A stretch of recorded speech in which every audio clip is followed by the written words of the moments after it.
The classic zombie. First popularised, you pedantic bastards, by George A. Romero back in 1968, these shambling husks have been a horror staple ever since. Cut forward 55 years, and this once staple is met with a common response of not another zombie blank, because the oversaturation of zombie media in the last decade was honestly ridiculous, but also, especially in the case of video games, I think there's another reason. They kinda suck. No, honestly, as time has passed, our dear decaying friends have fallen by the wayside, and it's not even like it's their fault. Zombies are still a fundamentally terrifying concept, but along the way we got kinda lazy with it. So what we need to do is breathe some new life into these decrepit bones and make zombies good again.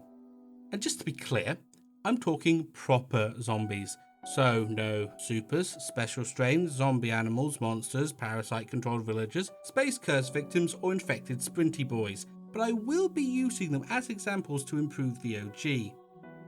Let's first quickly go over the anatomy of a zombie to get an idea of what we're working with. The zombie. Latin name Corpus walkius. Humanoid, bipedal, shambling. Durable, persistent. It's not really conveyed in gameplay, but lore-wise, zombies can only be dropped by destroying their brains, meaning anything short of that and you're going to have the clingiest stalker ever, because they only want you for your body. To eat, just to clarify for the weirdos out there. Literally all they want to do is eat, which is kind of weird because in most canons they literally don't need to. If they wanted to, they could probably travel the circumference of the Earth, only being stopped by extreme weather conditions or any significantly large cliff. But the best, or worst depending on perspective, thing about them is their bite, because therein lies the problem. They bite you, one of three things will typically occur. 1. They eat you alive, and you die. 2. You survive the attack and turn into a zombie X amount of time later. Or 3. You survive the attack and your friends and or random citizen blows your brains out. Because the infection, like a lot of other infections, is spread through bodily fluids. Again, weirdos, no. So no matter what happens, your numbers go down and worst case there's another zombie in the world. They are legitimately an existential threat that can and likely will force you to kill the people you love to save yourself. Heavy stuff, right? So how did we get from this to general boredom? Well, in this expert opinion, there's quite a few reasons. From the top, 1. Extreme oversaturation. There was a time where it felt like every big release in the horror sphere was zombies, or at least zombie adjacent. Like it felt like every other month, and even non-horror franchises got in on it. Friggin' Call of Duty had a zombies mode, for crying out loud. But it wasn't just the overabundance that was the problem. There were a few games in the pile that really got the assignment, but the vast majority just write zombies on the page, underline it and call it a day, which meant a lot of the games were painfully generic and were trying to ride the zombie fever, and it led to the stagnation of the subgenre. 2. They're just used as fodder enemies. Now there are two ways that you can take this, and both of them are what I mean. Most of you are probably thinking about the games where they're just hordes of zombies or infected and you're given carte blanche to mow them down with reckless abandon. Left 4 Dead, Dead Rising, what have you. But there's also the other version where the game introduces monsters or mutants which become the main threat, while zombies are relegated to minor annoyances. The thing is that introducing these monsters don't inherently make the zombies worse. Early Resident Evil games have hunters and lickers, but the zombies are still the main focus.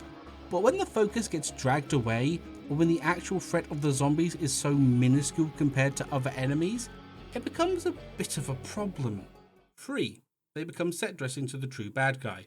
I get it, zombies aren't the most compelling of antagonists. As an ever-present threat they're great, but most of zombie fiction is very human stories, or those where humans are the main villains.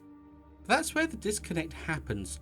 Where the problem arises is when the zombie threat fades into the background and only the human conflict remains. It's not simply a case of would the story still work if zombies weren't there, but it's more a question of is this a zombie story or a story that just so happens to contain zombies? A good example is World War Z by Max Brooks. The book, not the film. Sure, they have lamos and weird deranged survivor enclaves, but throughout the entire book, zombies remain the biggest threat, and the stories told are all about surviving them rather than, and also there were zombies. 4. The open world boom. Seems a bit out there, but I'll try to explain. As open worlds became more popular, more zombie games got on the bandwagon. On the face of it, it's not a bad idea. Cities of Undead is a peak setting for the genre. But as you open the world up, you have to consider one annoying little word: traversal. See, unless you're going for a zombie survival sim thing like Project Zomboid, where you have to think about the consequences, you're going to want to have the player be able to get around the overworld pretty fast. Usually this is done with vehicles, but you also get fringe cases like Dying Light, where you're parkouring around rooftops and zipping around on grappling hooks. But in doing so, you are also rendering the zombie threat moot, because you are never required to interact with them, especially if you're going the Dead Rising 3 route and create zombie-crushing monstrosities that wouldn't look out of place in a Mad Max setting. With all that said, how can we make zombies good again? Well, the two main things that need to be kept in mind are that 1. The zombies need to remain the main focus, and 2. They need to maintain a level of threat and menace. To that end, let me introduce Gremlin's Guide to Good Ghouls. Was going to say zombies instead, but the alliteration was too good to pass up. Also, I'm mostly focusing on horror games with zombies rather than action games, just so there's no confusion going forwards. Rule 1. Keep the scope small. Here's the thing, that doesn't mean what you think it means. Probably. I'm not saying you can't do open world, nor am I saying you can't have a massive horde of zombies. What I'm actually saying is keep the story focus low. Main focus I've found to keep things scary/tense should be survival and escaping. Sure, you can get to the bottom of the mystery or uncover the conspiracy, but then we want to avoid the "or the world ends" type stories. Let's give you an example. Well, 2 actually. Look at Dead Space 1 and Resident Evil 1 and 2. While their plots lead to revealing the great conspiracy and in-game universe-shattering consequences, the scope of the game is trying to survive and escape a zombie/monster outbreak, basically on your own, and that's the main focus and the conceit of the games. You could even remove the conspiracy part of these stories, and while they probably wouldn't make a huge amount of sense, they would still be very personal and desperate experiences. If you then turn your attention to Dead Space 3 and Resident Evil 6, ignoring of course for a moment that they are more third-person shooters and survival horror games, the stories are way more focused on their doomsday, gotta save the world stories, that the baseline of surviving is only important because if you die the world ends, rather than if you die, you die. But what does this have to do with zombies, Gremlin? It's pretty simple really. When your main focus is surviving, every single zombie can be terrifying. When you're looking at the big picture with the fate of humanity or whatever hanging in the balance, you're probably not going to care unless they're throwing a small town's worth of zombies at you. Rule 2. Force the players to interact. I mentioned it earlier, but as more zombie games went open world, the less you were required to actually interact with zombies. Because obviously, if you're in a big open field with a horde of zombies in the middle, anyone with an iota of intelligence is just going to walk around them. But when you can completely ignore a threat, it's not a threat anymore, is it? A lot of these games do try to incentivize dealing with them by putting resources in infested zones or buildings, or having certain story or side missions force you into enclosed areas, or putting you on ground level for a time. But they're usually so short and have so few zombies in them that they're mild inconveniences at worst. Dying Light is very guilty of this. It has numerous instances where you are forced into tunnels and other buildings, but after the first few you realise there isn't even enough zombies to ever actually be a threat, out of that one section at the end of the game. They also do a really bad job of incentivizing going out at night, because it's way more dangerous and you get double XP. But the XP is stupid easy to get just by playing that it really isn't worth the risk. Moving away from my personal opinions on Dying Light for a second, what you really want is tighter areas with enough zombies to be a threat without just being an absolute corpse rave. Ironically, one of the best examples isn't even from a horror game, but it's Ravenholm from Half-Life 2. I'm not going to get into the lore of this place, but the entire map is designed to be claustrophobic, full of dead ends and blind corners that make you having guns not really super advantageous, but it also has all these cool traps and throwables, and it's just such a tense section of the game. It's just... Rule 3. Don't make the character a badass. This one is much less a mechanical problem and more a story meta thing. You want your characters to be a newbie, completely fresh, and most importantly, unprepared for the whole zombie situation. All in the name of avoiding something I like to call Chris Redfield syndrome. Chris Redfield syndrome, simply put, is the phenomena where playing an absolute badass or veteran to horror scenarios actually makes things less scary by their existence. Obviously, let's use Chris as an example. Throughout every game you play as him, it gets less and less scary as he becomes more and more confident and competent in dealing with the whole biohazard thing. And I know the genres change after 4 to be more action focused, but can you honestly say you're really scared playing as Chris badass beefcake Redfield if he was treating everything as business as usual? And what about Isaac Clarke from Dead Space? In 2 and 3 in particular, a lot of the horror and fear comes from his hallucinations and mental breakdowns, because otherwise he's just a gruff badass with really terrible relationship problems. Or to go a bit further afield, what about Sebastian Castellanos from The Evil Within? First game, he's quite literally losing his mind because of all the crazy stuff happening around him. But in the second game, he's generally a lot calmer outside of the really truly freaky things going on in some of the side missions.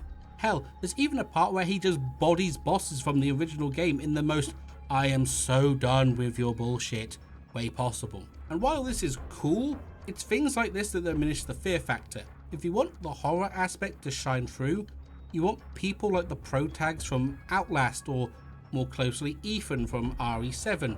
The dude is in a constant state of panic in that game, and that honestly translates onto the player, which is exactly what you want from a survival or horror zombie game. Rule 4. Make use of zombie stupidity. Okay, actually talking about the zombies themselves. Jesus, that took a while. Now, we all know that zombies are commonly depicted as the intellectual equals to flat earthers. You know, brain dead. All they care about is eating you, and nothing is going to stop them. Except, of course, maybe a slight gap or a chest-high wall. Because how zombies typically operate is the simple logic of the shortest distance from A to brains is a straight line. That's why a lot of zombie fiction has them angrily bashing on windows or making grabby arms through locked gates like a bunch of dumbasses. But this can be leveraged to make these absolute morons into something genuinely terrifying. The early RE games are quite good at this, having zombies smash through windows and flop through, adding more bodies to an already existing zombie situation you're dealing with. There's also the psychological aspect to what RE2 Remake added to the formula of zombies just beating down doors as they come charging through.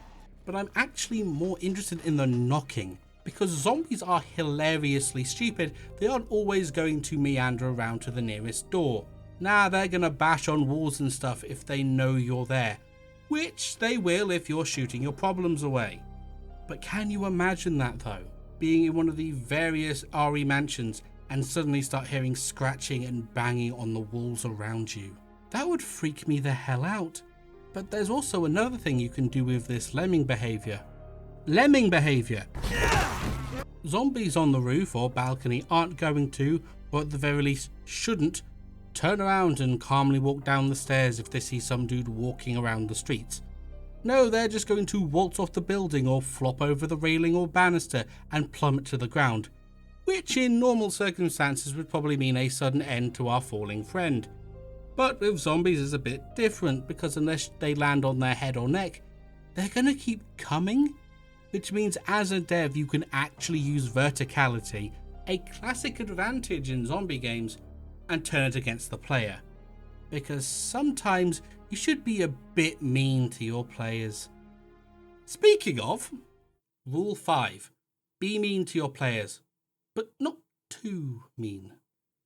Let's be real, the scariest type of zombie encounters are the horde and the surprise attack. However, in games they are rarely all that terrifying, either with the hordes being small or easily avoidable, or surprise attack being a scripted event, so the surprise isn't actually a surprise. This is normally because they don't want to turn you off it, so it plays fairly when honestly, it doesn't have to. There is so much potential with both of them, but let's start with the hordes. So we all know that mission in the underground parking lot of Dead Rising 1, where it's basically just wall to wall with zombies. Imagine that in an actual city environment, where you absolutely have to avoid them to reach a safe house or mission objective, but you aren't a parkour badass and you don't have the entire US military budget in your fanny pack. The suspense and palpable fear of having to sneak past everything, knowing full well that one mistake is going to have hundreds, thousands of zombies converge on you, forcing you to desperately run for your life with no way of knowing if the route you're taking is safe or not. And imagine that as a thing that can just happen as part of gameplay, rather than a set piece that, while heart-pounding, is something the devs cooked up to be cool in that specific instance. As for surprise attacks, there is one universal thing you should remember about zombies. They were all once people. Anything you, the player, would do to avoid or hide from the undead would be something another character could and probably has done already. And because of this, all it would take is for one guy that got bit to turn and all of it would go tits up. You know that Don't Dead open inside door from The Walking Dead? Well, imagine that, but they're everywhere and not one of them has a massive warning written on the side. Every door could be a gateway to gnashing teeth and a lot of screaming, then death. And then there's also attics, industrial vents, crawl spaces and other places you consider to be safe that some idiot just goes and turns inside.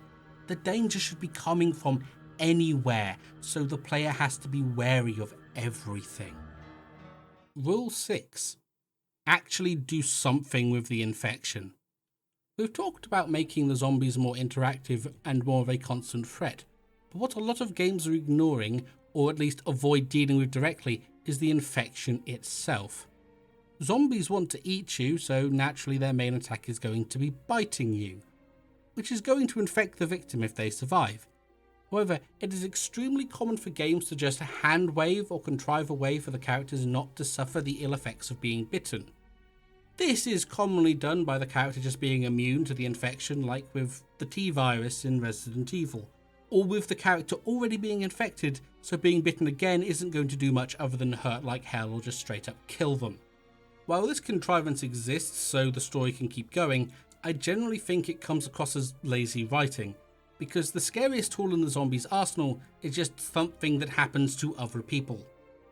And honestly, the pre-infected characters are worse in my opinion, because it's not something you actively have to worry about, and it's typically only tied to story events where the game reminds you, "You're infected, by the way," and gameplay continues unabated and won't bring it up again for another 3 to 5 business days. Especially because games that do this have story missions where you have to collect meds that suppress the virus's effects. I mean, Dying Light, would it kill you to have added antizin to your pile of other loot? Honestly. There aren't actually a lot of games that will use the infection as a real mechanic, so I had to trawl back a lot to get to, ironically, an old RE title from the PS2 in the form of Outbreak. Outbreak is a weird entry because it revolves around escape room-esque missions where you play as one of 8 normal survivors in the Raccoon City incident. But one of the best parts is the virus gauge, which slowly goes up over time, and taking damage or performing certain actions accelerate the infection. Reach 100% and you die. And in online play that means you come back as a zombie and can mess with your former team. But having the infection be an actual, tangible thing to worry about? That's the real moneymaker right there. So with this all being said, it's worth asking if there are any current examples that hit all the suggestions in a neat little package. Well, no, but we can get close, and in one hell of a weird place. You see, there's a game that Ubisoft published for the Wii U of all things called Zombie U, or Zombie if you're playing the ports.